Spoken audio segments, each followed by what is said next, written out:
Who is the Israel of God? And we've talked about this, and I want to be real. I'm just reviewing and make sure people understand who the Israel of God is. Now, the Watchtower and others believe that the Israel of God are the 144,000, and the rest are not. But as we learn in Revelation 14, 1 through 5, that the 144,000 are the first fruits. They go wherever Jesus goes. When Jesus looks behind him, see who goes wherever he goes, he's going to count 144,000. They are the first fruits of the harvest. And Jesus spoke about the harvest.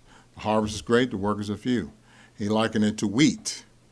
And so they're the first fruits, they're wheat, and also we see that the rest of the fruits are wheat also. So they're Israelites, the first fruits are, in God's view, because Israel is God's term. He applies it to whom he wants to. John the Baptizer told the Israelites, the Jews, said, you can stop saying we're children of Abraham because God doesn't need you to make children of Abraham. He can make them from stones. I think it's Matthew 3, verse 9. And then we find how Jesus talks about Zacchaeus and how this is a real child of Abraham. And he called Nathaniel that too because of his honesty. So it wasn't about a flesh and blood claim, it's about character, what you're doing. And Galatians 3:7 shows us that those who have faith in Jesus are children of Abraham. And then Paul in Romans chapter 2 and in Romans 9, he shows that being of Israel is by the Spirit, not the flesh. And Romans 11 shows how Gentiles are grafted into Israel. So Israel is not about flesh and blood claims. That's why, as Paul brought out to Timothy, we don't debate about genealogies because they don't matter. Doesn't matter whether you're a Jew from this tribe or that tribe. Paul said in Philippians he could have boasted about what tribe he came from or whatever, but it means nothing. Because under the Christian arrangement, everything's by the Spirit. There's the process of being born again.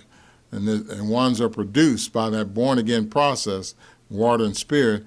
They're being born as children of Abraham. So while the first fruits, as Revelation chapter 7, verse 4 through 8, are children of Abraham, they are of Israel. They come out of every tribe. They don't equal every tribe, but they're taken out as first fruits. The larger part of the tribe, the larger part of Israel is others, all other Christians. They are the larger part of the tribes of Israel, the 12 tribes. And as Matthew 19:28 shows, they'll be subjects, as Jesus promised one's thrones, and they'll rule over the 12 tribes of Israel. And in Revelation 20, verse 4 through 6, it shows how they will rule for 1,000 years as kings and priests. So Israel is all true Christians, as Galatians 3:7 shows. It's not had nothing to do with flesh and blood. The term Israel is God's term. He's the one that brought it up. It's not a human term, and he applies it to whom he wants to. As Jeremiah 31, verse 31 through 34 brings out, and God has a new covenant with Israel. And this new covenant has a new Israel, born of the Spirit. And it has a new type of priests that's not only of the tribe of Judah, but which could be a king, but he could be a priest too under the new covenant. And the 144,000 first fruits will follow him later on in 1,000 years to be kings and priests. So we have a priesthood that built upon better promises because it's built upon a perfect sacrifice that can lead to all Israel being made perfect. The ransom sacrifices, Revelation 21:22 shows the benefits, the provisions that will be made to make all things new. The river of water, the leaves for the healing of the nations. All these things produced because of Jesus giving his life for us. He gave up his life and he was not taking it back. That life he gave, the value of it is everlasting life to be applied to all who have faith in him and obey. So he's not taking that life back because he gave it for us. He paid the price for us. And so when the Lord's Supper comes about, it's not just the 144,000 first fruits that want to and should remember Jesus, but all Israel. As Jesus said in John 6, anyone who eats of his flesh could get eternal life. So in the meal, the bread and wine, all who are baptized Christians at least, to be sure, would remember Jesus by partaking of the Lord's evening meal. It wouldn't just be the first fruits using it as some opportunity to declare that they are the first fruits or that they're anointed. It's not just the first fruits who remember Jesus while millions come and don't do anything that Jesus said to remember him. No, all Israel, they are all in the new covenant. They all remember Jesus by partaking of the bread and wine.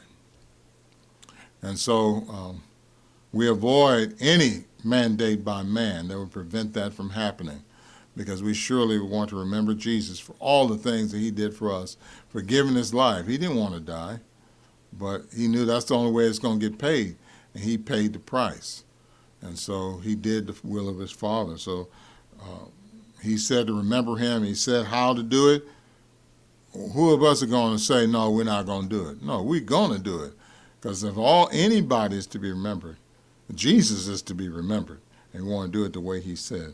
So if we understand who Israel is, we won't